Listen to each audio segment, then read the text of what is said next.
All right. As you can see from the thumbnail, we are talking about the game that we just seen a couple of hours ago. And that's the Serbia game, Team USA game. That was the game that was going to decide who goes to the gold medal game to face France. I see a lot of y'all already in here. Y'all must have been waiting on this one. And I'm a little bit late. Um, Curry carried, KD closed, LeBron had a quiet triple double. Don't see how France stops team. You know what? We're gonna talk about it because a lot of people didn't see how Serbia was gonna stop the USA. So never can say something's impossible to do. But as y'all come in, make sure y'all hit the like button. Make sure y'all hit the share button as well. Let's get some more people in here. Start with a comment after you hit that like button. Let me know where y'all coming from. And I need to see if my moderators are in here. I need a couple of moderators in here before we really get started. If you're new to the channel, subscribe. And if you already subscribed, think about becoming a member. That helps out a lot. What's good, brother? How you doing right here in Cam? And also invite some more people in here, man, because I know it's a lot more people that like this type of content, man. So y'all go ahead and invite them in if you're enjoying it. But let's talk about. There we go. We got a moderator. Salute. Just got over work. Shy Rider. What's up? All right. So I want to talk about what I saw from this game, right? Because this game, for me, it can be broken down in three phases, right? The first phase was them coming out, and it looked like they was making a assertive effort to get Steph Curry going. He has been not shooting his best. They haven't been looking for his offense. And he's been having a rough go of it on Team USA, which is funny because his coach is coaching the team. And you would think that he would have some of his sets that he used in Golden State ready for Curry. But for some reason, they've been playing LeBron pretty much at point guard, and everything has been coming off of what he dictates, which is something I want to get into as well. So they made a assertive effort in the first quarter to get him going, and he definitely got going, right? So he comes out, he's knocking shots out left and right, jump shots, threes, long twos, like he's doing his thing, man. And LeBron's assisting, Embiid is assisting, people setting screens for him. They was doing this thing, right? So Serbia was also playing lights out. And while Steph Curry was getting hot and he was out there throwing heaters up, the rest of Team USA wasn't throwing up heaters. But Serbia was just playing a really good team-oriented game on offense, and on defense. They used the zone to kind of stop a lot of their dribble penetration, which is what is available when you play in an offense where you're giving LeBron the ball, setting a screen for LeBron at the top of the key, and expecting him to get downhill for layups or when they rotate to stop that layup, he's passing out for uncontested threes or whatnot, right? Hey, right hand Cam, thank you for becoming a member, man. Welcome to the party. Appreciate that, man. But yeah, so they utilize a zone to kind of slow that down, right? They couldn't slow Steph down, but they was up double digits, right? So Steph was getting his, no one else was getting theirs, and then Brian Ball just wasn't working for them. Why they're playing? I've been complaining about Brian Ball for about 10 years now, right? But I definitely was complaining about it with Team USA because I'm like, there's no excuse to give LeBron the ball as a point guard with this team. Like, this team has everything you need. It has post players. It got players that can utilize the mid post. It got shooters. It got unicorns. It got everything you need for you not to play brown ball. Brown ball is something that you play when it's like, oh, shoot, man, we only got Deladova and J.R. Smith. Kyrie is hurt. K-Love is hurt. We just got shooters out here. 5 men out, high screen and roll. Brian, take us home. That's when you play brown ball. When you got a team full of superstars, There's absolutely no reason for LeBron to play point guard. And Serbia exposed that today, right? So the phases, and I'm going to get more into that, but the phases the game went in was Steph throwing a heater at the beginning, but they down. Then it got to the point where, all right, we got to find what lineup's going to work. And they had to figure out, well, guess what you're going to have to do? You're going to actually have to play some defense to win this game. So they come out of the second half. They did what they could do, but in the fourth quarter, the defense really, really picked up. And you got to give LeBron his props for what he did on the defensive end, because everybody picked up their defense in the fourth quarter. Booker, Embiid, Kevin Durant was picking up 94 feet, or at least 3/4 of the court. He was picking up and pressuring the ball. He's a 7-foot, 36-year-old pressuring the ball handler to bring the ball up court. And he got a turnover on one of those things when he forced Bard to go back court off that deflection. So Kevin Durant was doing this thing. Curry wasn't getting cooked no more on defense. Booker picked up. Embiid was getting blocks. The only thing they could do was screen up top for Jokic and get a switch and let Jokic take advantage of that. And a couple of times they doubled, and and Jokic made the right play off that double, and they got points from it. But other than that, the defense really picked up. But guess what had to happen in order for LeBron to play that type of defense? They had to be down, number one.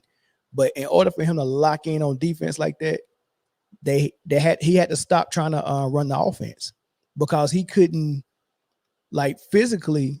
I can't give 110% on defense and play Bron ball. So the Team USA looked better when they was not playing Bron ball and when LeBron was playing maximum defense, maximum effort on defense. I loved every second of that last 5 minutes of the defense I was seeing from LeBron and the rest of Team USA. And I love the fact that since he was playing defense, he didn't have enough energy to also try to do it all on offense. And what that did was allow Embiid to get his shots off in his spots without having to defer to LeBron running high screen and roll. He didn't have to set no screens up top like that. They allowed him to go set some off-ball screens for Steph. He was coming off and getting threes. It allowed Booker to open up. Like everybody was able to open up that game. Durant, everybody opened up that game in a free-flowing offense that wasn't predicated to LeBron coming down and having everybody spread out and then come set a screen and then he tried to get downhill, right? So Bron ball is not successful, bro. Bron ball, I mean, look, if they was playing that type of defense that they played the last 5 minutes, if they played that in the first 5 minutes of the game would have been blown out. Like they literally would have blown. Listen, I mean, if you want to see, if you look at the box score, if I could pull up the box score, here we go. Look at the fourth quarter, 32 points in the fourth quarter, and it's at the top. 32 points at the fourth quarter for Team USA, 15 for Serbia. If they would have came out with that type of intensity and that type of defense in the first quarter, they could have got 32 points in the first quarter with 15 points for Serbia. And then they would have been coasting downhill. They had to go uphill because of Bron ball. Bron ball puts you in a hole that you have to dig yourself out of. Name one game that Team USA didn't go down in the first quarter that they had to dig themselves out of a hole once somebody off the bench came on. I mean, mainly Durant and Anthony Edwards. They come off the bench and they got to dig themselves out of a hole that playing Bron ball put them in. So, yeah, it looks successful, but someone's always digging him out of a hole or digging Bron ball out of a hole. Bron ball gets Brian his stats, makes him look like he's orchestrating everything, but it's up to someone else to get the win. That's what it's always been when you play Bron ball. It's a hard, very difficult system to play in when you're playing against good teams. It might work against horrible teams or average teams, but when you're playing against good teams, they're going to expose it. That's why he got so many sweeps. So, no, Bron ball is not successful. 32 points in the fourth to 15. That could have been in the first quarter. But LeBron gets beat a lot on defense because in his mind, it's okay for him to lag on defense a little bit if he's doing so much on offense. So as long as he's playing brown ball, that's too much that he has to do on offense, and he's always going to slack on defense a little bit. When he locks in on defense, he has to play a real offense because he can't do both. He's got to pick one. Right? So the first phase was Steph keeping them in the game, because without Steph being this hot, Serbia probably would have blew them out. The fact that Steph was this hot kept them in the game. The defense picked up when they switched from brown ball to real offense, and then they all played lockdown defense. And then the third phase was, now that we're playing defense and we're playing a real offense, now it's time for the superstars to step up. And everybody stepped up and had, and I mean, they made shots, man. If we can just start in the fourth quarter, right? Around the 7-minute mark, you see Kevin Durant hit up. Now, mind you, Kevin Durant didn't have points the whole first half. I don't even know if he had points in the third quarter. He probably scored in the third quarter. But in the fourth quarter, I think he ended up with, 9 points maybe. But in the fourth quarter, he hit a key jumper. This got them down. It was a 3-pointer, actually, the one that he got fouled on when Nikola Jokic he was getting kind of boxed out by Anthony Davis, and he pushed Anthony Davis in the back and pushed him into Kevin Durant's legs, which was a very dangerous play, because the way Kevin Durant landed and the way Anthony Davis landed on his knee, that's kind of like almost the same play when he I don't know if he had a small meniscus tear when he was in Brooklyn. His first year he was in there, he had some type of meniscus tear, and he had to miss the middle of the season, and he came back. But yeah, I think Nick Claxton landed on his knee after a layup or after a jump shot. It was one of them, right? But it was the same kind of thing, man. I was glad he didn't get hurt, but that was a dangerous play.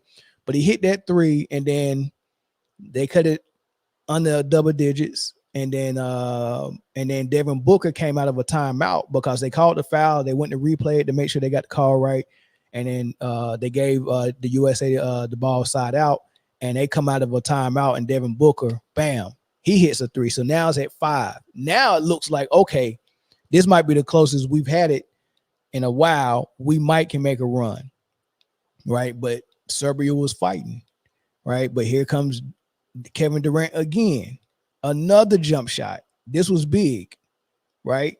Then you come down and Joel Embiid came and he took control, and I think Jokic was dealing with maybe 3 fouls at that point. Maybe he had 4, but you only get 5 in international pay, so he didn't want to foul out. So Embiid, he got that mid-range jump shot, especially around the free throw line extended. He comes down off a dribble like he's going full speed toward Jokic, and then he stops and pulls up the jumper. Boom, he hits that, right? Then Joel hits another jumper, right? So it's still, they're keeping it around 4 or 5 points. They're trying to get it, but you see Kevin Durant, Joel Embiid, they're contributing, and these are plays they're making outside of high screen and roll. This wasn't high screen and roll, Brian dribbling down the paint and finding an open shooter. That wasn't that. This was them making plays for themselves. LeBron got assists on some of those because he was giving the ball up. I don't know how they end up being assists, but he got some of them. Then you get LeBron with a layup. All right. Then you get Steph with a 3, right? And that was the 3 that rattled in that actually took the lead, right? Within that, Joel had a huge block as well. He had a huge block. He had a huge defensive play on Jokic. Like, everybody was hyped. So many people was contributing, right? And I'm telling you, that is very possible when you are not playing brown ball, because more people get involved in the offense, and then they actually get energized on the defensive end. If I'm getting involved in the offense, if I'm an option, if I'm a 7-footer who's the first or second best post player in the league, and I'm not getting no post ups, what the hell am I doing? You get what I'm saying? What's my motivation? So the fact that they was able to abandon brown ball in the fourth quarter energized so many people, and so many people was getting looks outside of a dribble, drive, and kick. Right? If you're just getting dribble, drive, and kick all the time, and I'm just in a catch and shoot situation, catch and shoot, and I can never one dribble pull up, two dribble pull up, or post fade away. I can never do those things. It becomes problematic, So then you get like I said, Steph made the three that took the lead. Then LeBron made a big layup down the stretch, and then here's the big one. Here's the big one right here. The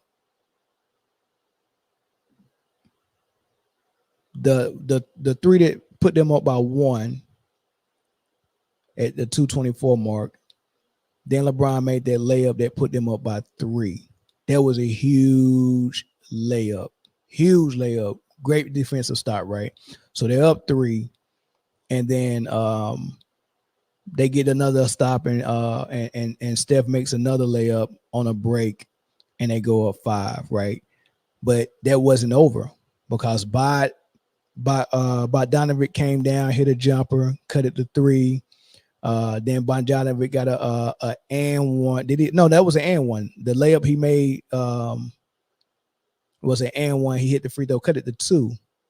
So when it was a 2-point lead at 91-89, and as a matter of fact, let me back up.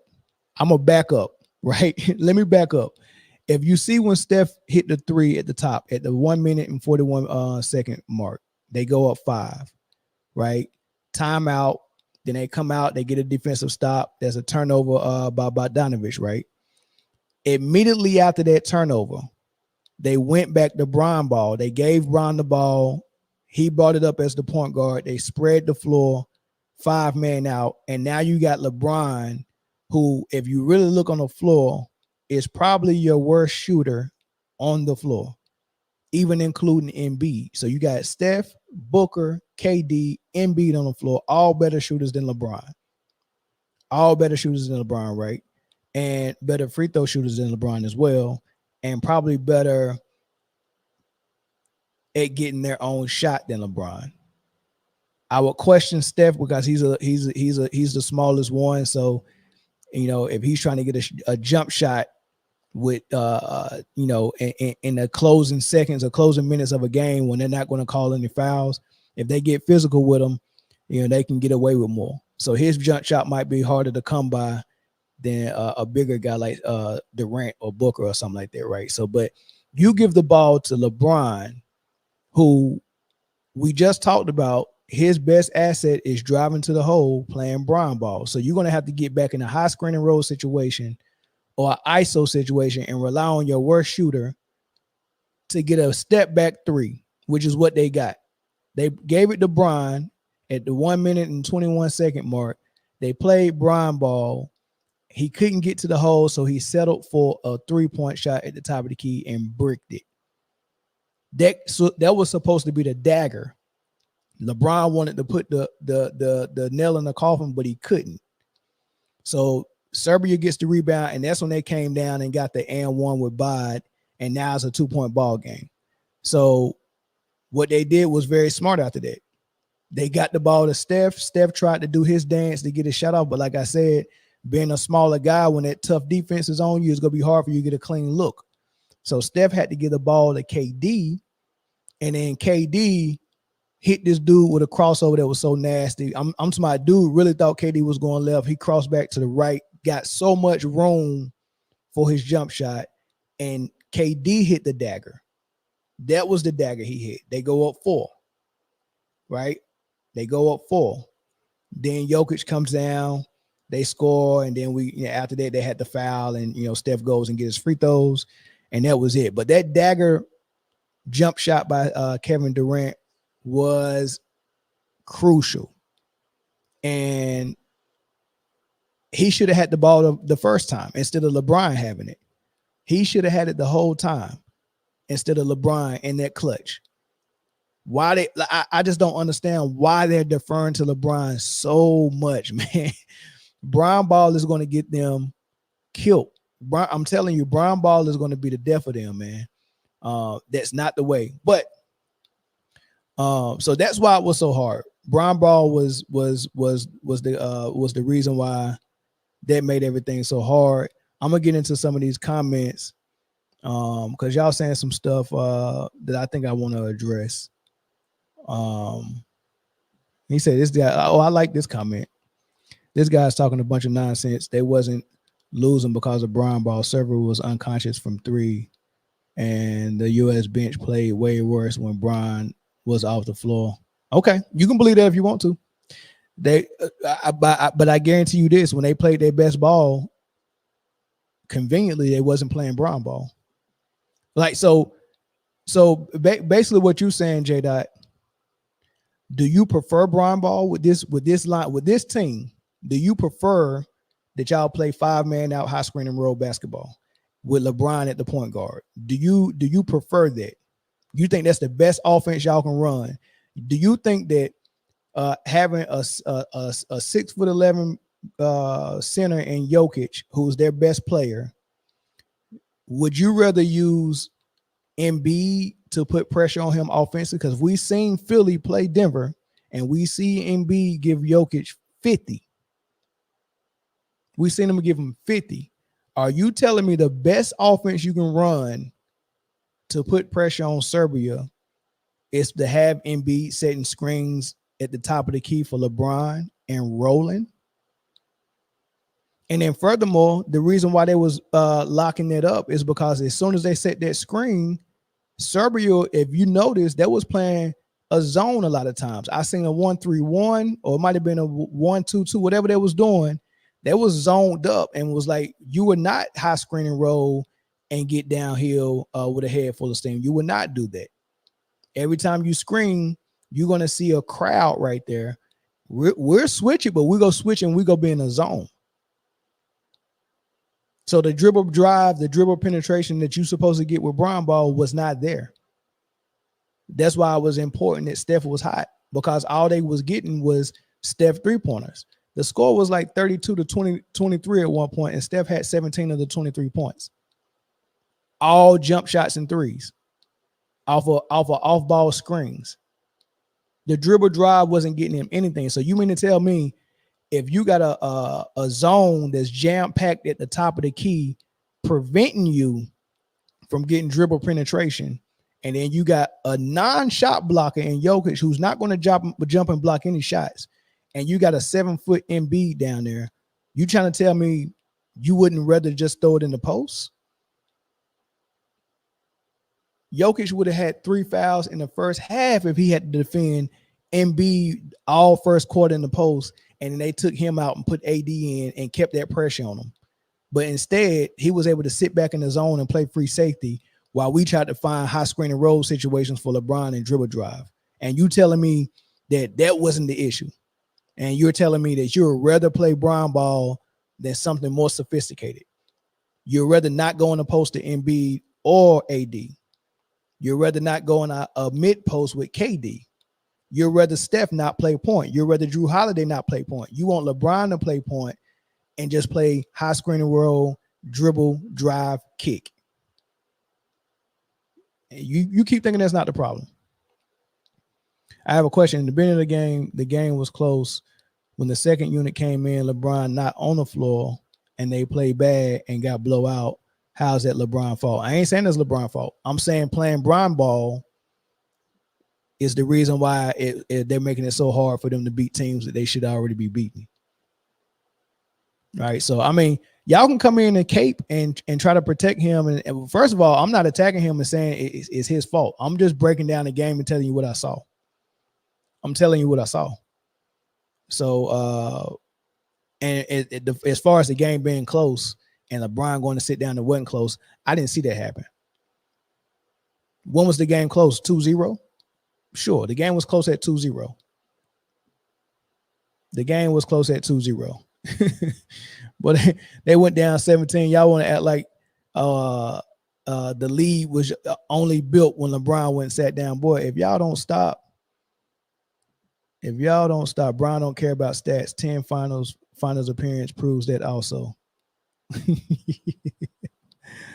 Okay. Then why is he still playing if he don't care about stats?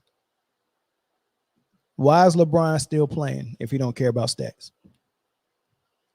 Answer that question. Why is he now? If you wanted to tell me, somebody like Barry Sanders didn't care about stats, somebody who retired in their prime, yeah, I might believe that. You tell me Barry Sanders didn't care about stats, I believe it. You tell me a guy who I don't know, a guy like Jim Brown who retired early didn't care about stats, I might believe that. If you tell me Megatron didn't care about stats, if you tell me Michael Jordan retired knowing that he had more left in the tank and he could have went and got Kareem's record, but he retired because they broke up his core group of Pippen, Rodman, and Phil Jackson. And he was like, man, if I can't play with these guys, ain't no point in me playing no more. If you tell me he didn't care about stats, I believe that. But for someone who said, hey, man, I can catch Kareem if I play 22 years, that person cares about stats. I'm sorry. For someone who plays in a system where he's the point guard and the guy who takes the most shots, he cares about stats. But I'm not saying LeBron was playing Bron ball because he wanted stats. He was playing Bron ball because where else is he going to be valuable if he's not playing Bron ball? He's going to get his opportunities to get down here and get a layup every now and then, but he's going to be playing like in the dunker spot. He's not a shooter. So where is his best attribute going to be? He's going to be in a dunker spot. He's going to be Aaron Gordon. In a really good offense, he'll be Aaron Gordon in the dunker spot. But by the fact that he needs to play point guard all the time and orchestrate the offense lets me know that he wants it to be about him. And if you don't think he's not recording his last dance, I mean, what he doing what he do, but he do what he do like he's doing it for TV. That's for sure. Because the cameras are rolling and he is recording his last dance for this type of stuff is going to be on his documentary when he drop it. Trust me. He already did Space Jam, so his version of Last Dance is coming. He said these guys are haters. I mean, it's not hate. I'm just breaking down the game. You can't tell me anything I said was a lie. I just showed you. If you watched the game, you saw it. Once they abandoned Bron ball and I gave Bron props for how he locked down on defense. He was guarding Jokic down the stretch and doing a dang on good job. Jokic trying to, this is a dude that's come on, this dude almost 290. LeBron about 260 though, but this is a 6'11 dude. He got 2 or 3 inches on LeBron and 30 pounds on LeBron. And he trying to, back him in, and LeBron just giving him nothing but upper body strength, not fouling, and he couldn't even move LeBron. So yeah, he gave his all on defense, but when he gave his all on defense, he didn't have a lot to give by playing Bron ball, which was a gift in disguise for Team USA. Taking LeBron off that point guard spot helped them out tremendously. Right? So definitely helped them out a lot. You say, I think you're wrong. This time the second unit did not play well at all.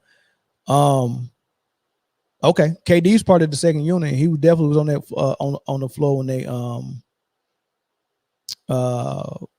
when they made their comeback. I just don't know what to tell you, man. If you go down double digits in the halftime and you just go blame it on the second unit, that's very interesting. But you're right, Anthony Edwards. He had a minus, 14 in the game. There was a couple other guys who didn't play that well, who was, who plus minus was in the negative, but everybody plus minus was in the negative before they took the lead. That's how plus minus works. You know what I mean? So everybody was in the negative because they was down. You know what I mean? But the fact that the offense that actually made the run was the lineup that we seen finish. But remember, the starters was it Drew Holiday? That's who they start with. Drew Holiday, Steph, LeBron. I don't know if Embiid started today as well, and I think Book at the 3. Right, so Drew Holiday coming out, and KD coming in was huge. But if you want to blame it on second unit, you can. If you're telling me, don't give it, like whatever you seen on the court, whenever Team USA starters was on the floor and they was playing Bron at the point and they was losing, and you're telling me whenever the second unit came in, they started losing more.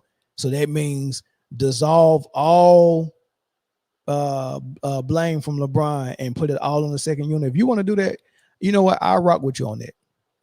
Everything I said before this still stands because that's the truth. But, just for your sake, and just for your feelings for LeBron, I would dissolve LeBron of all blame and say nothing he did was wrong. I didn't see anything Bron did wrong. It was all the second unit. I will go with it. I will go with it. If that makes you feel better, I'll go with that. Super chat, John Wayne, appreciate it. Mel, say that again. Bron Ball gets him stats. Someone else has to get the win. Ray Allen, Kyrie, Steph, AD as well. Wade as well. Yeah. So yeah, it happens like that. LeBron, it's almost like LeBron showed at the ring and be like, look, I'm gonna get you 25, 5 and 5. That's automatic. I'm getting you 25, 5 and 5. Y'all gotta help me get this win though. I'm getting, if I can get you 25, 5 and 5, I put that on the table. What do y'all bring to the table to get the win? That's basically what Bron Ball is. Yeah, and they had 10 turnovers. LeBron had 2 or 3 of them. You know what I mean? There was guys like KD and Steph who had 0 turnovers. Embiid had 2. LeBron had 2. They mostly was accounting for the turnovers. But they played with a lot of heart, man. I got to give it to them. But there's another thing I want to. Before I get into the Jason Tatum stuff, man, because I can't read all these comments. So I go ahead and put the phone number up here and open the phone lines for y'all to call. Everybody who disagrees with me, call and we'll have the conversation. I think that's a fair way to do it. Call in with her. He said, "Open the dang on phone line." Mel, you're a casual now. Terrible breakdown of the game. You reaching to say something negative about LeBron.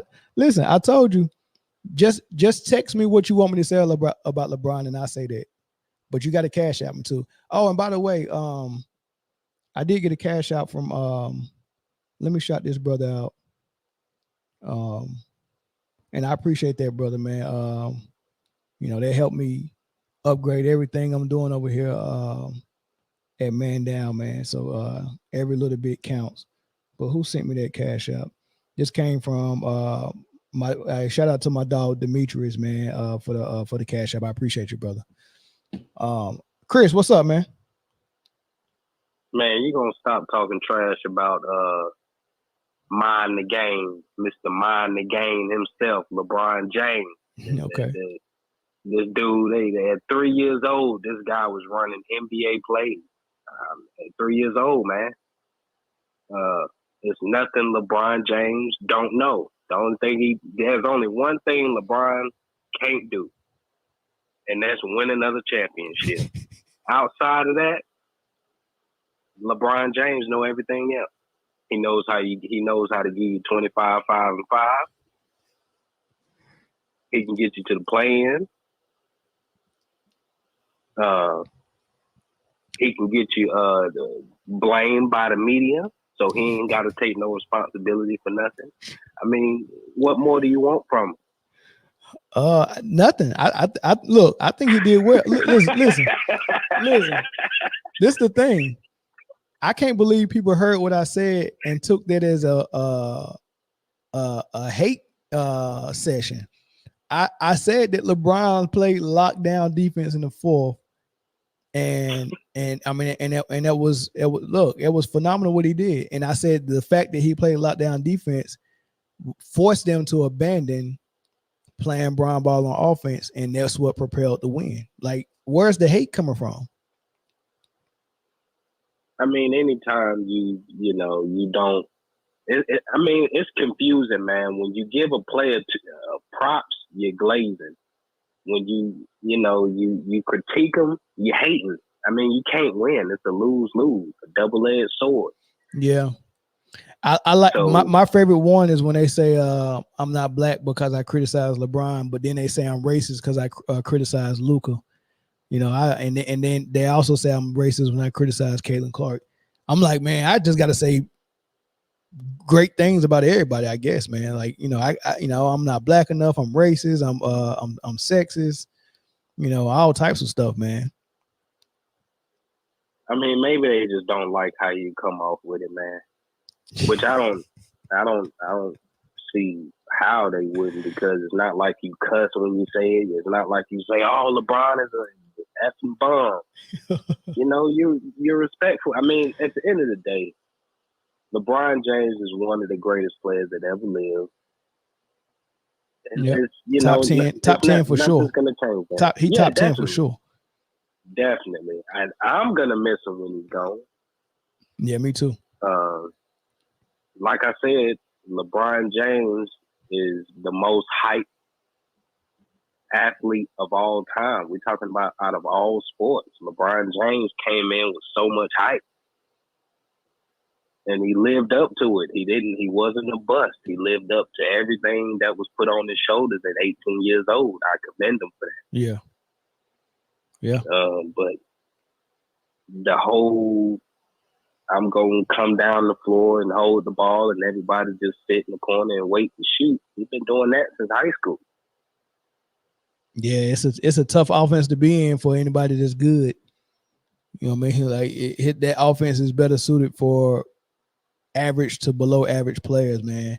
One good player, and then the rest of them need to be average to below average. But to have somebody like freaking Joel Embiid not be able to post up because he just allowed to set screens for LeBron, that's just horrible to watch, man. Like, ain't no way, man.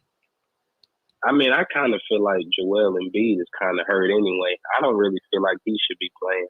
Yeah, I thought that too, but they lose that game without Joel tonight. Yeah, they definitely lose that game because I think he ended up giving them, what did he give them, 19? Yeah, he gave them 19. 36 from Steph, 19 from Embiid. Big defensive plays, you know, huge block, you know. I mean, I don't know where his rebounds was at, but but yeah, he was huge, man. I mean, he making Jokic had to defend him was huge. You know, getting 5 fouls on Jokic was huge, man. So without Embiid, what was they gonna be at? That was tough. That was tough, man. But like I said, LeBron put him in the hole with that Bron ball. Yeah, that mind the game basketball to be playing. Man, we about to see it in full. Understand. We about to see it in full force when the Lakers start their season, ain't we? No, because they ain't got nobody. Ain't nobody want to come play mind the game. They didn't want to mind the game. Nobody wanted to come mind the game. Nobody wanted to come mind the game with LeBron James and the Lakers show. Nobody wanted to go down there. This dude named Hannah said, his name Yana. He said, rewatch the game and show me a high screen roll. How about this? How about you rewatch the game and show me any offense that was running when LeBron was playing point? Show me what they was doing.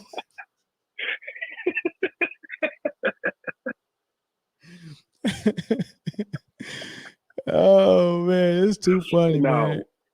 Before you go, man, what you think about this Marcus Jordan thing, man? I think that was that white powder. I think exactly what the picture looked like. He was snorting it. He was doing it. But this ain't the first time Marcus Jordan done some goofy stuff, man. I remember when Twitter first got popular, and I guess he didn't know how to work the DMs, and he had messaged this known P star, this corn star. He messaged this corn star and was like, I'm in your city. And he said some real nasty stuff to her, like, won't you come, you know what I'm saying? Won't you come over here and make this money? Something crazy like that. Basically what his message was, look, man, come get this money and do that nasty stuff, right? But instead of him DMing that to her, he actually tweeted it.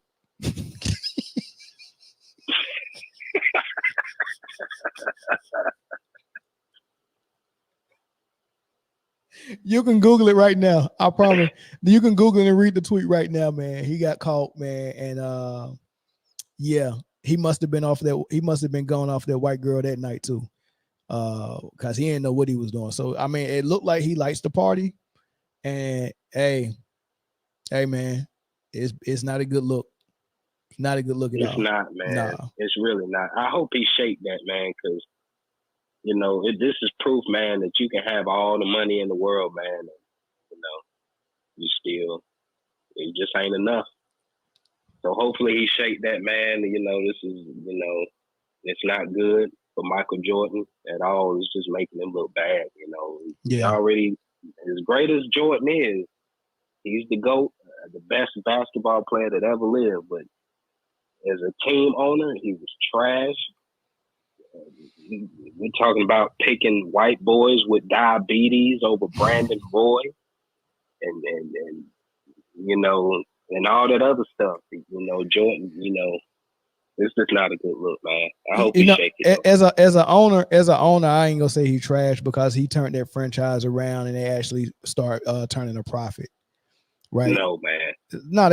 They turned a profit. Did you see how much he sold his share for? He made money, bro. You glazing, man. No, I'm being real. I'm not saying. Look, I'm with you on his draft picks. His draft picks has been rather doo-doo, right? He drafted Adam Morris.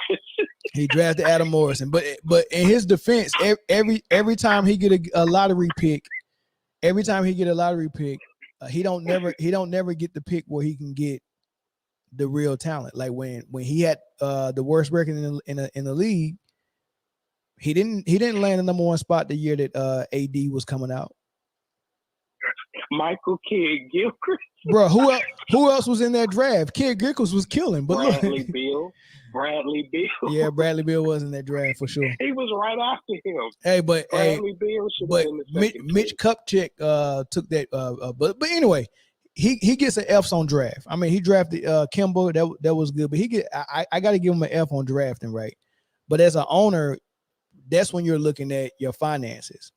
And that's when you're looking at your brand. Was he able to turn Charlotte into a team that can actually fill the seats, sell out tickets? I mean, they were selling out some games, not all of them, but they were selling out games. Kemba Walker, then LaMelo Ball.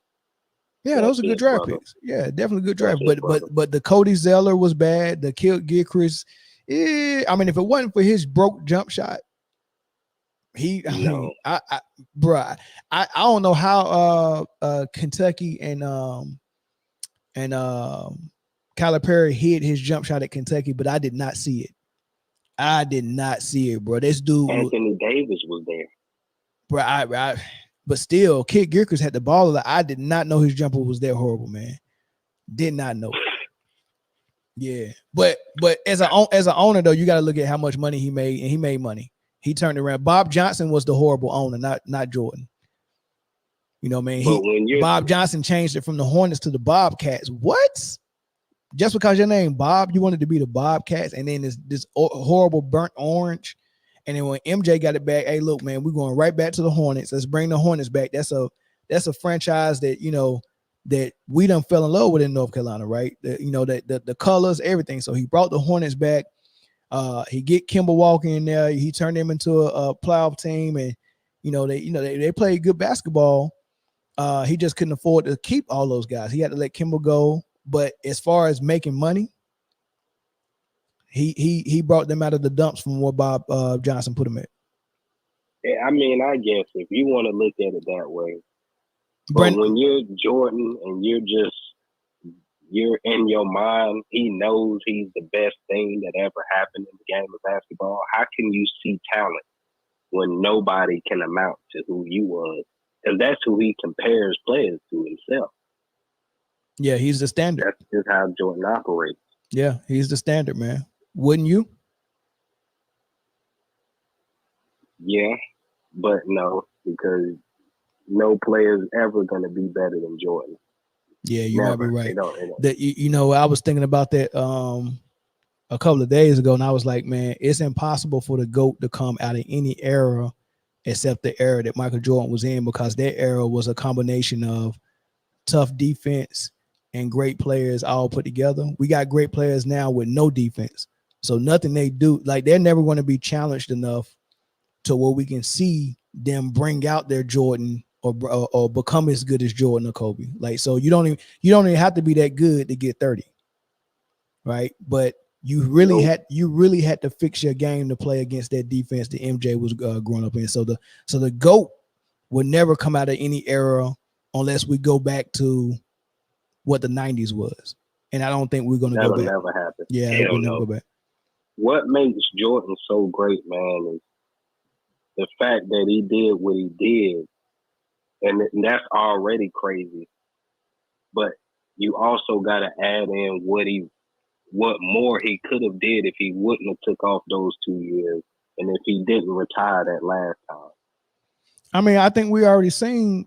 I mean, we don't need to see what he would have done with those extra years because we already seen that nobody was better than him. Like we're not going to go look at the record books and be like, oh man, he scored this many points, and form conclusions off that. Like we seen, oh man, ain't nobody better than that before, and ain't nobody better than that after.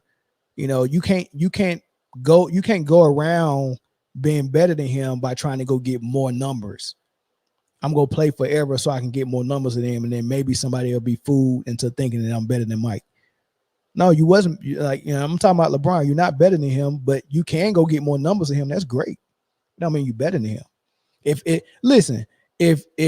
did 3 years of high school and graduated early and go on to college, and then I come and I do, I don't know, somehow I do 5 years of high school, right? And I score more points than you in high school. They don't mean I'm a better player than you. They really don't. You know what I mean? Because some people, they do their 4 years and they go to a private school, they get a fifth year. They're fifth-year seniors. I can, if I played varsity 5 years and scored 10,000 points, and you played 3 years and left school early and went to college, that doesn't make me better than you. I don't understand how people logic is like that. But let me move on to this next topic so I can end this stream. I'm gonna get a couple of more phone calls on this topic first, but I appreciate the call. Yes, sir. All right, Chris. All right, let's get one more call. Let's get one more. Can you address people saying that 2024 is better than the Dream Team? I mean, yeah, I can say that because the difference between the Dream Team in 92 and this team in 2024 is that with all those great players and all those great scores on the Dream Team, they still came out with the intensity to lock you up, pick you up 94 feet, turn you over, and get on a fast break and give you some highlights, right? We haven't seen that from Team USA into the fourth quarter of this game. And then a little bit when Anthony Edwards put pressure on the ball or Drew Holiday. So Anthony Edwards, Drew Holiday, they're about the only ones that really put pressure on the ball. But they didn't do it at the level that Pippen, Drexler, Michael Jordan, they didn't do it at the level that they did it with those 7-footers down low, Ewing, David Robinson. They didn't do it like that, right? Karl Malone, Barkley, you know what I'm saying? So they came out defense first, high intensity defense. You didn't have to motivate them to play defense. They didn't have to go down 10 points at halftime to Serbia just to come out to start playing some defense. They came out and was like, forget the offense. Our offense is us getting steals. We're going to turn you over. We're locking you down defensively, and we getting on the break. As far you can't even tell me what type of offense they was running with the Dream Team, because they was getting so many steals, so many blocks, so many missed shots and rebounds. They was on the break so much. The points are easy. We got 12 of the best players in the world. The points are going to come easy. We need to overwhelm you with defense. And this team is not playing like that. They're playing like, we're going to overwhelm you with shot making. And then, we'll let you make shots on the other end, but we just going to make more than you. That's not the way to go. Caller from Texas, what's up? Oh, chilling, man. I'm just curious, man, with LeBron having a, pass first mentality and people compare him to Magic and things like that, why do you think that the quote-unquote LeBron ball isn't as effective with all those, fantastic scores around him and shit like that? Because those fantastic scorers are not, they can catch and shoot, But if you relegate them to only catch and shoot, then I'm not going to get my rhythm. I lie. The reason why we ain't seen Steph Curry show up until today. Like, how can the greatest shooter of all time not be in rhythm, being a catch and shoot player? So you can't use Steph Curry like Kyle Korver. Kyle Korver can't get his own shot. So his whole career he's been able to get in rhythm by catch and shoot. Steph Curry, you get what I'm saying? Like, when you play the game, you have to do some things to make to boost your confidence. Like sometimes I got to cross you. Sometimes I got, hey man, blow by you and get an and one. Right. When it happens, a switch comes on and then my shot making turns into that. But if I'm always standing in the corner watching LeBron do a high screen and roll, waiting for a catch and shoot, I might not get in rhythm, even if I'm the greatest shooter in the world. So yeah. And then when I'm a 7-footer and nobody can guard me in the post, but you're telling me, well, guess what? We're not going to use your post in this offense. Set the screens for LeBron, roll, and then let him give you a lob at the rim or something like that. That's how you go get your points. So how is Embiid supposed to get in rhythm? Like, if I can't never do what I want to do, right, I'm not going to feel good. I could get up, and that's why Tatum can't get in the rhythm. They want Tatum to be off the ball and in a dunker spot, treating him like Aaron Gordon. And they wondering why he ain't showed up yet. But in the Boston offense, they give him the ball and let him percolate. The only person who's got the ball to percolate has been LeBron, Anthony Edwards, and sometimes Steph, sometimes KD. Those four. But Booker, Tatum, Embiid, Anthony Davis, they can't never get their stuff on their timing and what they do good. They got to do everything. They got to complement everything that LeBron does good, and then say, "Hey, get your points that way." So the only one who's in a rhythm that's doing what he normally does every day is LeBron. That make a whole lot of sense, man. Because I was, I didn't watch the game. I was at work, but I was looking on Facebook, and I kept seeing all my light-skinned buddies talking about, "Oh, we got Steph Curry showed up. Steph Curry showed up." So I'm like, "Damn, I got to watch it tonight when I get some downtime." But I always know LeBron always got the ball, and you expect him to dribble, find an open man, but I haven't heard how they struggle on offense. Hey, I wanted to run something by you, man. I was listening to this Vlad interview with Gilbert Arenas, and they was talking about Kobe and Jordan, and he said something that made me think about it. They were saying how Kobe reminds you of Jordan, and Gil was saying something along the lines of like, which part? Because Jordan is broken down to different phases. You had the young Jordan, you had the 3-peat Jordan. I was like, damn, that nigga said something that made me just think about it. So when they say LeBron is better than Jordan, at which part of Jordan's career do you think he might have a chance at being better at? The young Jordan, he's flying all over the air, or the part where he was, got his game more solid with the defense and the fadeaway. Like, which part do you think can kind of compete with Jordan of LeBron or Kobe? I would say I go with Jordan first. I think LeBron, there's an argument that the 2024 version of LeBron is better than the 2024 version of Michael Jordan, but that's basically because Jordan's 60. But outside of that, it's not even a conversation. Now, as far as Kobe, I would say LeBron's body held up better than Kobe's. And I would say Bron is a better athlete than Kobe. But that's about it. Yeah, I mean, for me, there's no way I can sit down and critique all three of those players' game and come away with LeBron being the best. It's impossible. Like, it's just not possible. I got you on that. And I totally agree.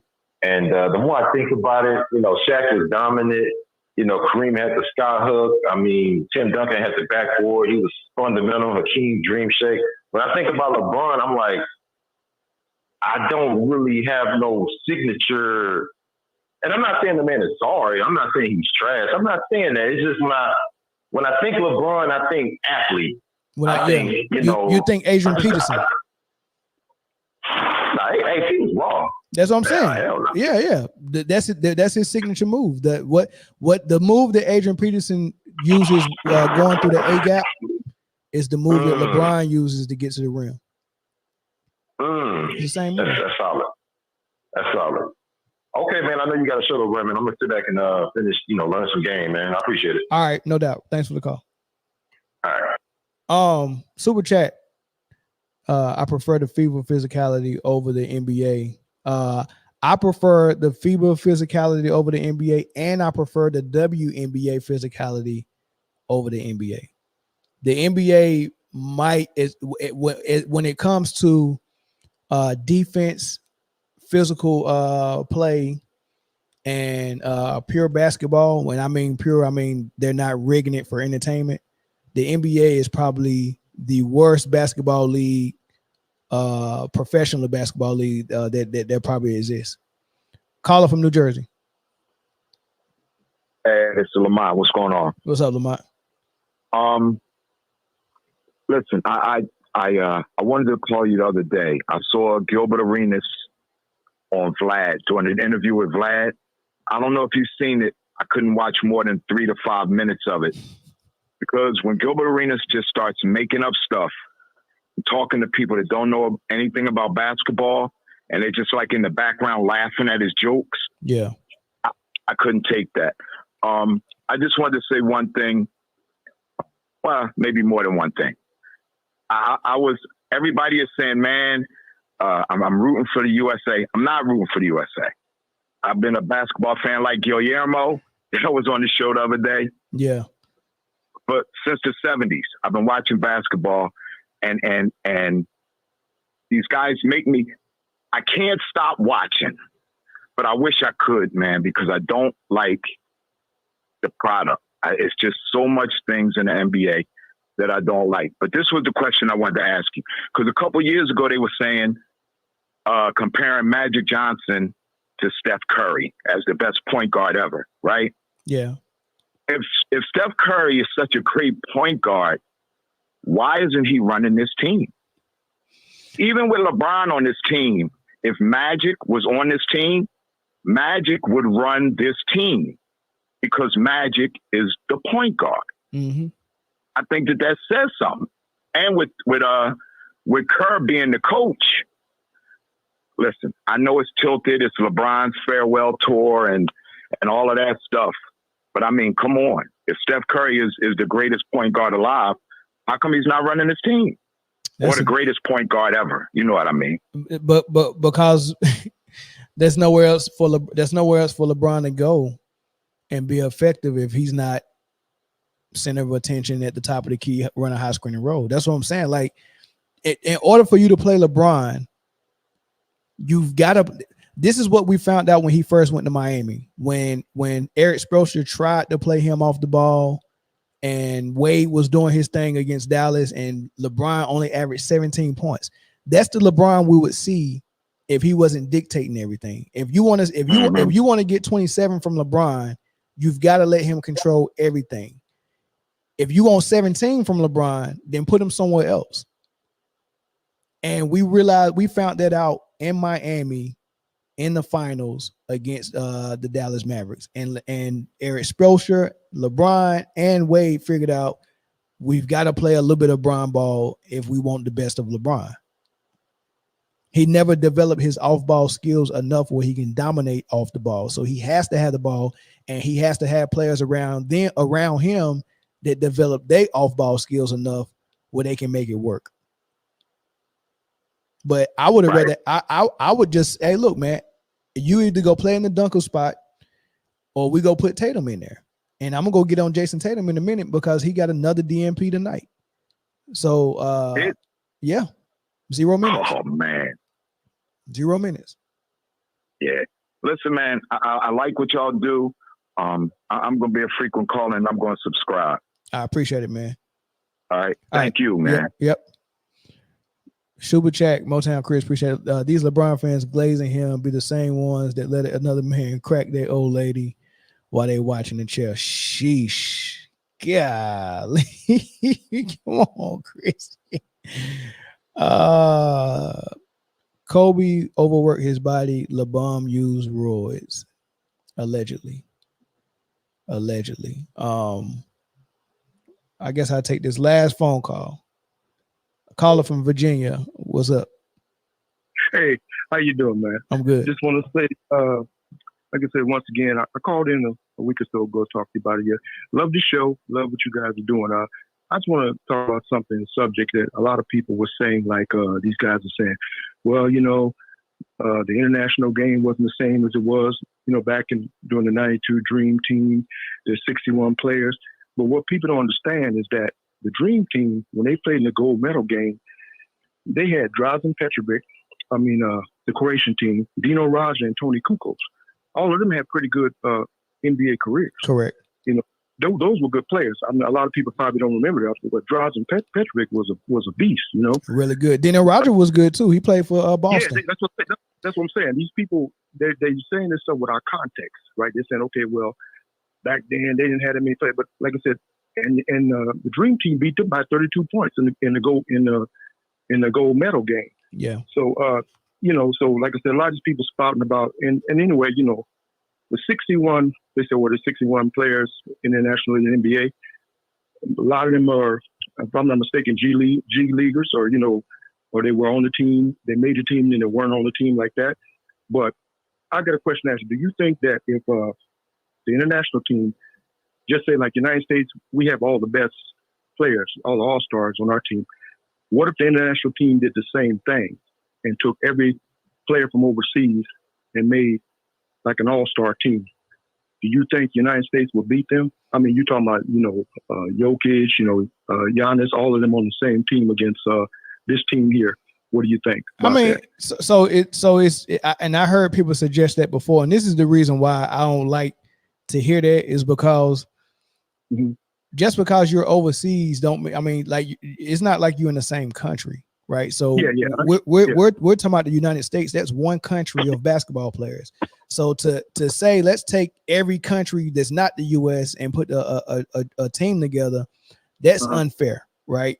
Yeah. But if we did do that, and you got Jokic and Embiid, or let's say Jokic, SGA, Giannis, and all these guys on one squad, they're gonna have to deal with something that they've never dealt with before, that the U.S. have been dealing with for a long time, which is we've got to learn how to take all these superstars and figure out what system we're going to run and who's going to be our main guy and who we're running the offense through. Because the issue of Jokic playing with somebody like Giannis is, okay, well, Giannis need the paint wide open the same way LeBron does, so he can get downhill and do what he does. So Jokic's not going to be in the post as much. He's going to be doing what Brook Lopez doing at the 3-point line. You get what I'm saying? So, or you're not going to get all of you can out of Jokic. So they're going to run into a lot of issues. And then, all the point guards, they got SGA, Jamal Murray. They got a whole bunch of guys that can make plays with the ball. If they got the ball, then where is Giannis going to be at? You get what I'm saying? So they run into the same issues we've always been running into. And excellent point. That might be problematic for him. Yeah. Like I said, I just would bring up a hypothetical. Like I said, you shot it down. That's an excellent point. Like I said, because they haven't played together, they would have to deal with they don't have the chemistry, like you're saying, right? Right? They don't have that chemistry. Yeah. You're right. But like I said, I just want to call in and talk about that because I see so many people talking about, all these, how much, when, the overseas game, of course, it is better than it was.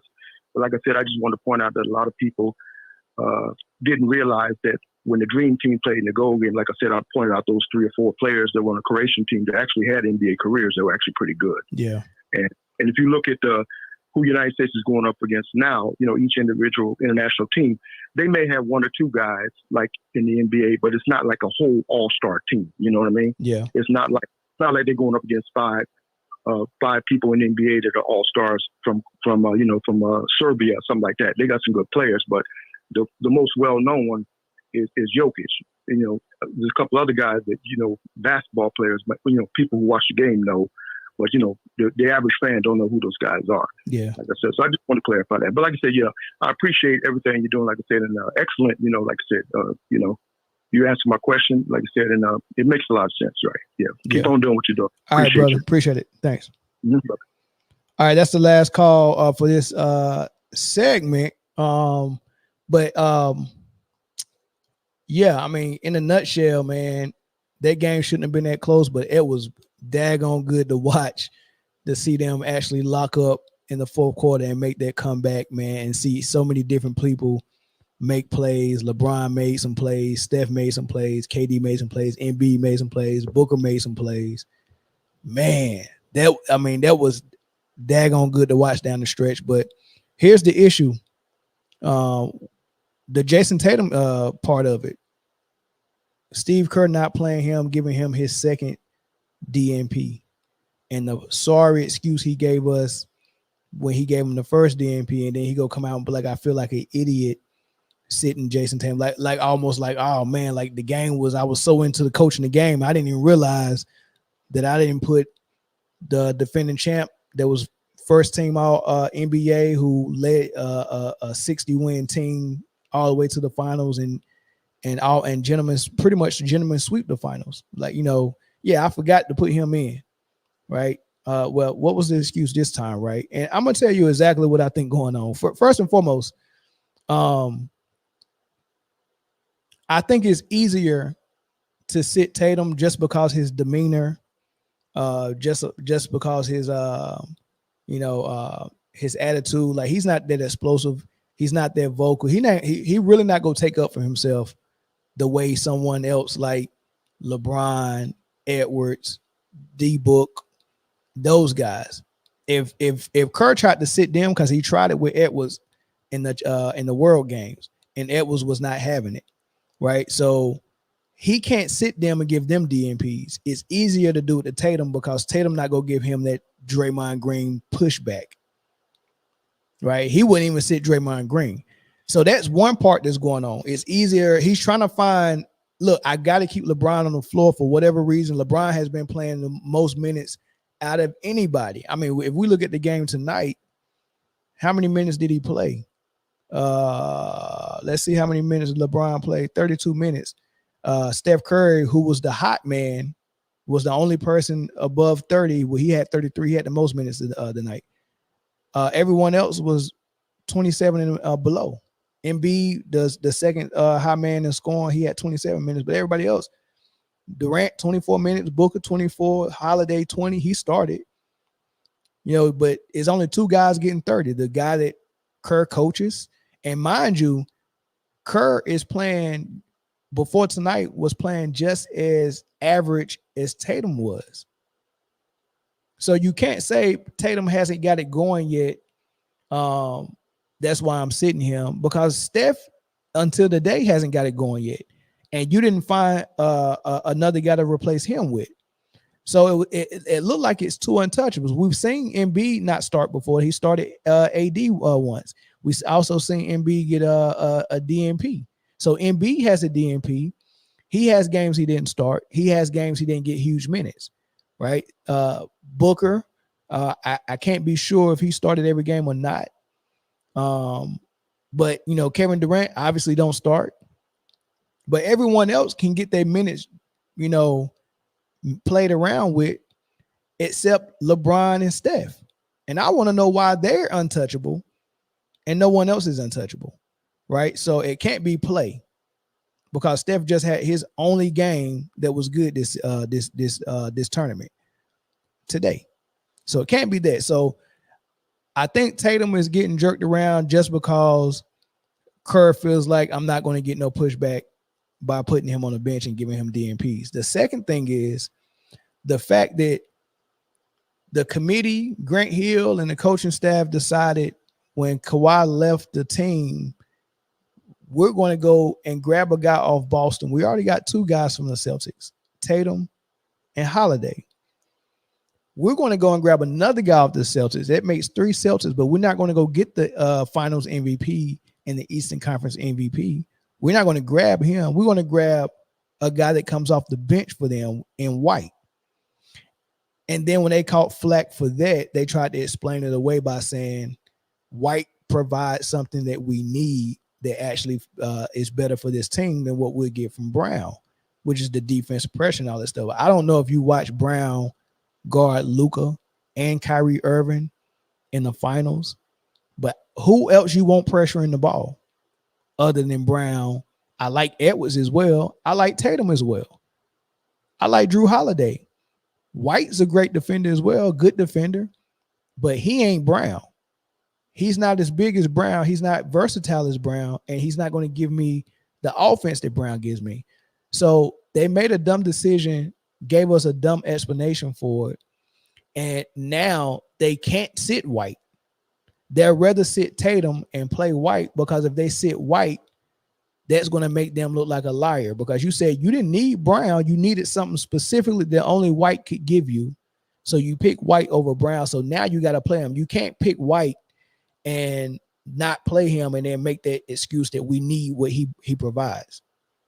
So when it comes time to who we're going to play and who we're going to sit, Steve Kerr keeps making the decision to sit the best player on the Celtics and play his role player that comes off the bench, whose only job is to play defense and make sure that Tatum is fed. How do you, like, I can't understand. That is the dumbest. Like, we got to sit here and watch that and just think about the confidence of Tatum coming off of a championship where he's supposed to be in a great place. He just had a kid, right? He left a newborn to come out here to play, and he can't even get. And think about what it does for his confidence, and think about what it does for that locker room where you get Tatum. He don't get Eastern Conference or Finals MVP. Brown gets it, right? And then now all the talk is, man, who team is it? Is Brown the best? All of this. He didn't even get his MVP. I know how it felt when Steph didn't never get his MVP. Iguodala got it, and then Durant got 2 in a row. Steph Curry cried when he finally won his 4th ring and got his first Finals MVP. He cried. Because it meant so much, man. Like, dang, man, I played like, I didn't play good enough to even get MVP the first 3 times, but I finally did this time. So I know Tatum was feeling that Brown got those, both the finals and the conference finals MVPs. He didn't get it. Man, why they now he got to go to the daggone Olympics and get benched 2 DNPs in the Olympics and watch Drew Holiday and Derek White get the minutes that he should be getting. Like, how do you make the decision to play Derek White over Jason Tatum? I don't think there's no justification for it whatsoever. None. So I open the phone lines up one more time just for this conversation and any other conversation that you might have as well. But, man, y'all let me know, man. Like, is there, do you think there's any justification for giving Tatum DNPs in the Olympics? I mean, like, is there nowhere you can use them? Like, explain that to me, man. Somebody please explain it. Jay said they treat him like Drake. Oh, let me get to these comments. Oh, man, these comments is already. What's up, Eddie TV? These comments is already funny, man. Let me see if I can find it. Where's that comment at? Oh, man, if Tatum doesn't start next game, expect to see his gold medal on eBay. Oh, man. Kurt owes Tatum a fade. They treating him like Drake. Sheesh. They treat him like freaking buckwheat. That's what they treat him like. Tatum got to win league and Finals MVP next season. You know what? I mean, it's almost like they playing some type of mental warfare where they feel like, man, hey, we can break this team up, man. Like, Brown and Tatum gonna be fighting for who's the number 1 option. Brown and White go be pissed off because Brown felt like he should have been there. Like, think about how that feel where you be like, I'm complaining about not getting picked, but my teammate got picked. So the team might not be feeling like, dog, you don't think I deserve it, or you're not happy for me being here. So that's going to cause a little something, man. So all that backbiting is almost like they're trying to tear that locker room up. which it probably won't work because Drew Holiday's such a vet. And Brown and Tatum already went through this when Kyrie Irving was in Boston. Like this was the issue with Boston when Kyrie was there, because when Kyrie and Gordon Hayward got hurt, Tatum, Brown, Marcus Smart, Terry Rozier, Al Horford all had like huge playoff runs. It got to the conference finals against the Cavs and Bron. They lost. I think they went 7 games. So the next season, you think the rookie Tatum, the second-year player, the second-year player in Tatum the next season, third-year player in Brown, Marcus Smart, Terry Rozier, they feeling like, all right, we know Kyrie Irving is our number one, but they, according to Gordon Hayward and Jason Tatum, they said that everyone else was fighting on who was going to be his co-star. And Gordon Hayward was brought over there to be the co-star, and he was getting paid to be the co-star, and he was the only all-star veteran on the team. So obviously they see him as a co-star, but his leg wasn't ready. But Brad Stevens as their coach threw him out there too early and prematurely and put Brown back on the bench, and then Tatum wasn't getting the same shots anymore. So that messed their locker room up. So hopefully the fact that Tatum and Brown already went through that, they'll be mature enough not to let it happen again. Greg Anderson, what's up? Hey, what's going on, Mel? Hey, you cooking today, and I think you own to something with this Tatum and Brown, and the NBA may be trying to orchestrate a breakup. The NBA has seen that it's not profitable for Boston Celtics to be in the finals. So it's just too much funny style shit going on in the background to make me think like the NBA don't have nothing to do with it. Let's call it like Boston. What did Stephen A. say a couple of months ago? He said Jaylen Brown is not marketable. Yeah. So you cannot have a Finals MVP that's not marketable. You can't even put the man on commercial. You can't sell the game behind Jaylen Brown. And if Tatum gonna be playing the same amount of minutes of Larry Bird when he had the broke back on Dream Team, you're not gonna make no money off of this team. The team for sale. Hey, this might be the beginning and the end of Boston, and they probably got the best team in the league.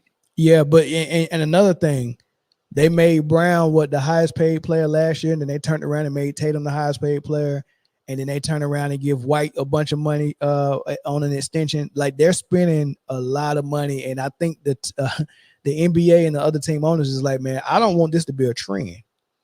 Yeah. So the team that's actually winning is the one that's breaking the pockets of the owners. I don't think the owners want that trend to continue, because now everyone is going to, hey, look, man, pay us. I mean, you see what Boston just did. Pay us that money too. Yep. And on top, but look, whoever the owner is, man, that's probably the slickest move I've ever seen. Look, he paid everybody, right? And then he put the team up for sale. Yeah, that's crazy. You think he gonna get a buyer? Yeah, he might own his team all next year. I don't think he'll get a buyer no time soon. Well, with that TV deal, bringing in $50 gazillion and Amazon and everybody else, they gonna make a profit just on accident. Sheesh. So just think about it. When Donald Sterling was forced to sell his team, what did he get? Like a couple billion? Couple billion. Okay, Mike got $3-4 billion for Charlotte. Sheesh. So Boston probably got to be worth at least 5-6. And if you're thinking about bringing a new franchise into the NBA, you probably got to come with about 7, because they about to make money hand over fist with that new deal. Sheesh, that's crazy. But to that point, I'm not feeling sorry for Tatum, man. I mean, I'm just gonna keep it real, man. Tatum is like, he's like, his game is like, all right, Kobe was like a carbon copy of Michael. Tatum wants to be Kobe Bryant so bad. I cannot feel him, man. It's like he wants to be a tough shot maker when he don't have to. So he'll take a step back instead of a straight line drive to the bucket. Bro, you know what? Develop your own game. Yeah, but he do both. And what I like about Tatum is that, yeah, he might got that Kobe in him. He might look up to Kobe. He might want to be some of that. But he also got a lot of Tim Duncan in him, where There's not a lot of superstars that is okay with operating the offense where it's not all about me. I can let Brown do his thing. I can let Porzingis do his thing. Like that's what makes Boston work. He's got some Kobe in him, but when he need to be Tim Duncan, he got Tim Duncan in him as well. I mean, but maybe that's the problem. He got too much Duncan in him instead of Kobe. But that's why Kerr mentioned him, because it's easy. He not gonna get no pushback. But that's not a problem because it's working. They got to the finals one time. They got to the Eastern Conference 3-4 times, and then they just won one. So I mean, this dude ain't even 20. He's not even 28 yet, and this dude got a ring. He got a ring and already been to the finals, and he live in the playoffs. So whatever he's doing is working. People just criticizing it because it don't look like Luka. It don't look like 38-8. But the dude is playing lockdown defense and making first team all NBA. And I mean, come on, man. Like the dude is doing phenomenal stuff for his age as well. He was a rookie in the playoffs battling against LeBron. Yeah, but all right, I'm gonna give you that because I'm not trying to take away from his game, but I'm just saying, like, I'm just used to my stars having a little dog in them. I'm used to the Jordans. I'm used to the Kobe's. They don't make them like that no more. You have to have the environment of the 90s to make a player like that. You can't make that player no more. They broke the mold when they changed the offense, when they changed the NBA from the 90s to what we got now. They broke the mold of what creates Jordans and Kobe's. You can only get a LeBron at best now, unless you got somebody like Kyrie or KD who's actually studying Kobe and MJ. Like the people who's studying that, you can fabricate some of that, but if the environment ain't there to cultivate it, you're not going to get an MJ. Okay, let me ask you this. What is the future of USA? I'm gonna hang up after this. What is the future of USA basketball after seeing us struggle just to barely squeak through victories now? And LeBron, KD, this might be his last hoorah, and Steph Curry, he might be out the game. The future. What's the future of USA basketball? I'm gonna hang up and take your thoughts. All right, got it. So the future of Team USA basketball is going to be connected to the future of NBA basketball. And it's going to look like the housing market crash when the bubble burst in 2008. All of it, and it's going to burst in a couple of ways. Money-wise, that money's growing so big, it's got to get to the point where that bubble's got to burst. And that's why the owners are selling their teams, because they can see it. Like, man, this money is crazy. Like, we're getting this Amazon Prime money and we're getting this NBC money. So the TV contracts are huge, and the money is doing all this. But while the money is doing this, the game is shrinking. The product of the game that we're watching is shrinking, right? So once they realize that we can make all this money, but this game eventually is going to be the needle that popped that bubble, where that money not gonna make sense no more because the product gonna be so watered down. So when that happens, they're gonna have to rebuild the NBA and make it great again. Yeah, I'm quoting Trump, MAGA. They're gonna have to make it great again, and they're gonna have to revert back to real basketball. The basketball we're seeing in international pay and the basketball we're seeing in the WNBA is the basketball that the NBA has to start showing us. Because the more the WNBA grows, the more we're going to realize, oh, that's real you can play real basketball. You can utilize the post. There can be big men in the game. You get what I'm saying? It don't have to be 5-man out, dribble, drive, and kick. Like, you can play real basketball. You can play physical basketball. You don't have to rig games for superstars for entertainment. So once they see the WNBA grow, and once they see that we're struggling to beat international teams, the NBA don't have a choice but to revert back to real basketball. And that's the future of Team USA. That's the future of the NBA. Tatum and Halliburton ain't gonna get medals because they're gonna say that they ain't meet the minutes limit. You know what? Tatum already got a gold medal with Kevin Durant in Tokyo. So, I mean, I mean, if I'm Tatum though, there's no way I can look Kerr in the face after this, man. There's no way he can make it up to me. I mean, I might dag on their fight Steve Kerr for this, honestly.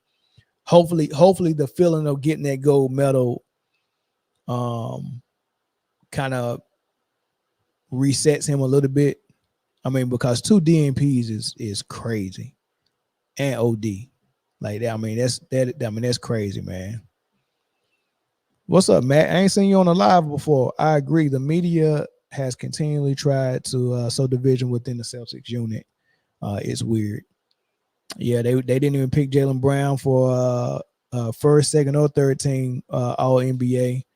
None of that, man. Like, how the best team in the league that was the best team by far with 60 wins only got 1 All NBA player. But then you go to the Lakers, who barely made the playoffs, had 2 All NBA players. That's very weird. You mean to tell me a team with 2 All NBA players that was healthy the whole year could be an 8 seed or a 7 seed, whatever they was, but the number 1 team somehow was the number 1 team with only 1 All NBA player? You definitely got to make that make sense to me. Shoot. Let me get some of these comments, man. I think this is gonna be. You know what? I'm gonna give y'all one more thing, man, before I get out of here. If people think Ja and Ant-Man gonna be able to carry in 5 years, they're delusional.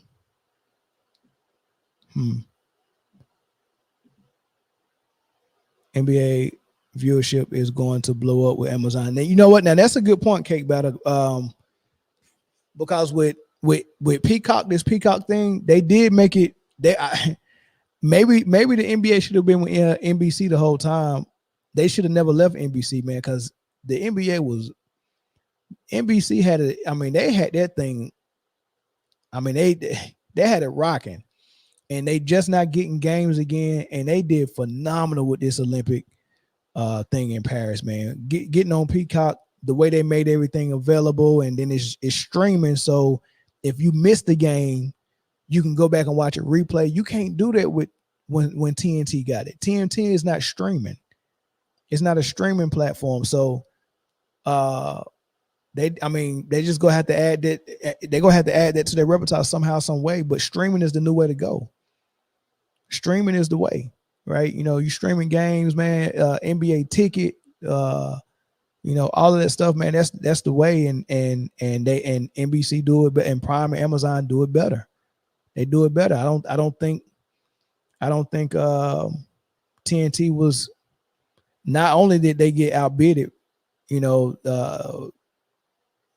the offer was more, but it probably made more sense to the NBA to take this package as well. Like, hey, this is how we plan on showing your games. This is how we're going to do. And they probably can already see. And if you let Adam Silver tell it, you gotta connect the dots when he do interviews, and he's talking about streaming and how he's going to implement that into ratings and you know how people are watching games now and consuming games, and YouTube is a huge thing now. So the NBA is trying to get ahead of everything, and TNT and people like that, they just wasn't ready. They weren't ready at all. Yeah, so you right on that, man. The ratings might be crazy good with NBC and Amazon, man. I can't wait to see how they do it. Now, I didn't like football when Amazon was playing some of the football games. They wasn't quite there yet, but NBC, they on point. They on point. TBS and TNT carried the games during the week, and viewership was good. Sure, but people not watching like that no more. Like how many people? I put a 1 in the chat. Or how many people who still pay for cable, and put a 2 in the chat if you stream everything. Like if you're using Netflix, Amazon, YouTube, Peacock. If you're watching all of your stuff through all those things, put a 2 in the chat. But if you're still watching everything through paying for cable, put a 1 in the chat. I see some people that's doing both. I see some 2s, right? So I mean, it is what it is. Beach Girl Carly, hi everyone. What's going on, Beach Girl? Hold on, what beach though? Is it like Virginia Beach, Myrtle Beach, North Carolina Beach, beach in Cali? 1, 2, 3, 4, and 5. Sheesh. He said he been cut the cord. Yeah. Illegal stuff. Yeah, but they're streaming though, right? World Breaker, they're streaming, right? So yeah, ain't nobody paying for no cable no more. That junk is dead, man. That's almost like having coax cable, and not fiber optics. Like ain't nobody got time for that. So yeah, so let me do something real funny, man. Since y'all been a good sport today, man. I got something that's please no games on Peacock. Nah, man, I'm telling you, man, Peacock real is the real deal, man. So look, all right, so this phone number that I use that was on screen is my podcast phone number, right? And so when people call,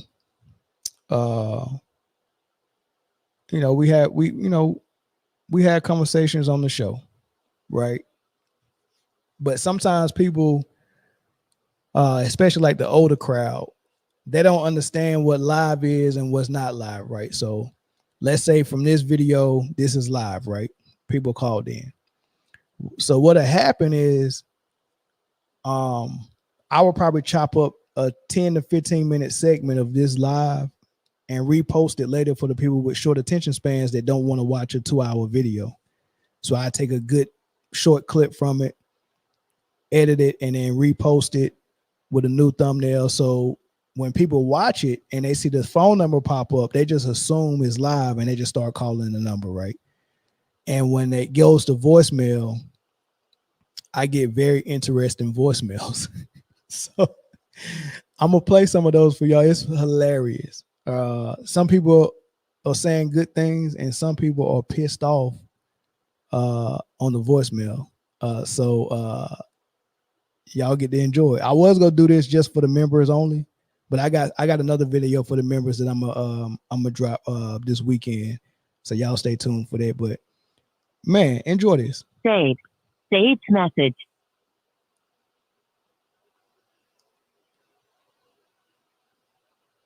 Hey, what's up, Melvin? Hey, this is Robert, bro. I'm calling from LA. I used found your show, man, and I love your show, brother. I love what you're doing out there. And whatever you like, come on, bro. I want to get on there and talk it over to you. You know what I mean about the Lakers? I've been a Lakers fan for. I won't play the whole thing, right? But that's a good one. That I don't mind those right there. Cool, you calling, you saying you like the show. You know, you asking questions about, hey man, when do you go live? I don't know. So I got to do a better job of putting what days and times I go live, right? But then it gets to some bad ones though. Marked for deletion. Saved message.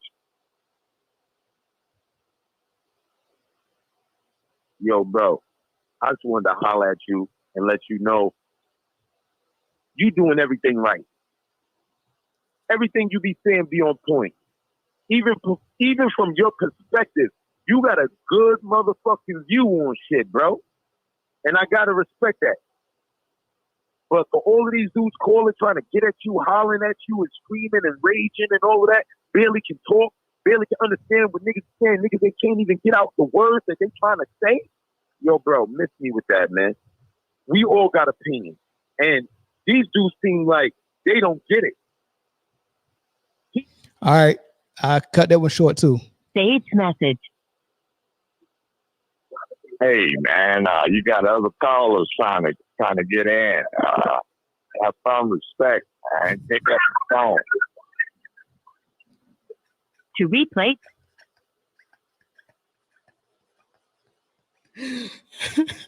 Got it.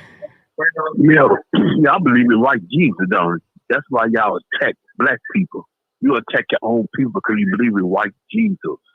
You get on your knees for white Jesus, don't you, boy? You a boy.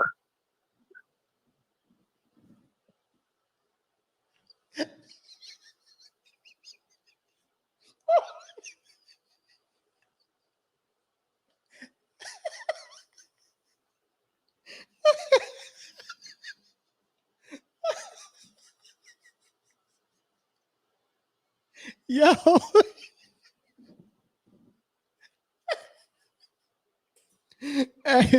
hey, y'all want to hear that again? Got it. Yeah, y'all believe in white Jesus, don't you? That's why y'all attack black people.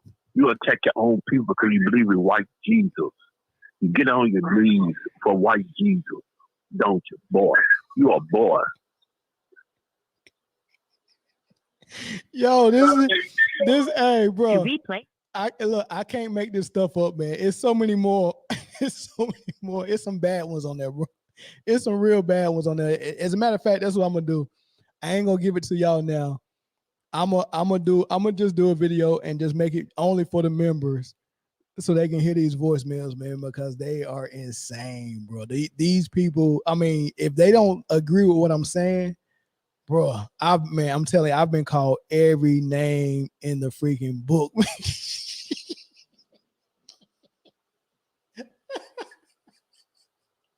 Hey, I've been called every name in the book, man.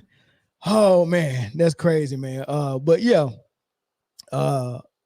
it is what it is, man. I mean, it's the podcast phone, so I really answer it. But yeah, these people want my head, man. This boy said, I'm a boy. I believe in white. Yeah, y'all believe in white Jesus, don't you? That's why y'all attack black people. You attack your own people because you believe in white Jesus. You get on your knees for white Jesus, don't you, boy? You a boy.